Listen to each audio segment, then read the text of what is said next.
Green chutney is such a universal favorite in Indian cooking, but let's be real. Getting the perfect consistency can feel like winning the lottery. Too watery? It's a sauce. Too thick? It's a paste. Balance is king. The base for a traditional green chutney is cilantro. But here's where people mess up. Their cilantro isn't fresh. Like, if it's turning yellow, you're setting yourself up for failure. Always pick the crisp green leaves. It's literally the soul of the recipe. Mint leaves are where the magic happens. People forget mint, and suddenly the chutney tastes like leftover salad dressing. Pro tip: use half the amount of mint as cilantro. Otherwise, it overpowers everything. Now, let's crush one of the biggest pain points: grittiness. Wash your leaves thoroughly. Dust and dirt stuck in the leaves are mood killers. Give them a soak in water and a final rinse to avoid the sandy mouthfeel. Chilies, friend or foe depends on your spice tolerance.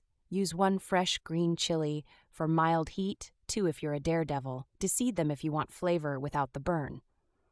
Balance is your friend here. The unsung hero of green chutney is ginger. A small, 1-inch piece adds a warm depth to the flavor that you'll miss if you skip it. But a piece too big? Hello, bitterness. Don't get greedy. Don't hate me for this, but lime juice is the secret that brings the chutney alive. 1 tablespoon at the end makes the flavors sing.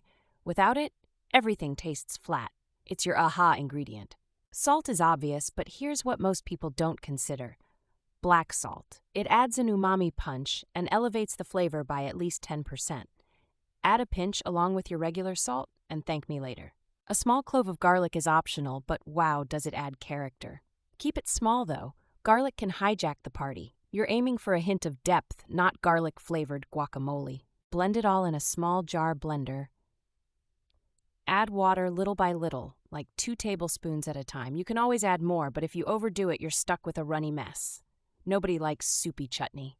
Here's a pro tip I swear by: add a teaspoon of roasted cumin powder while blending. You won't believe how much it enhances the earthy, smoky undertones. It's like giving your chutney a personality. Once blended, transfer it into an airtight jar and refrigerate immediately. Green chutney oxidizes fast. A tight seal keeps its bright green color intact and stops people from asking if it's pesto. You'll know you nailed it when the chutney is the star of the table. Pairs with samosas, sandwiches, dosas, you name it. Honestly, it's like the Swiss Army knife of condiments, just way tastier.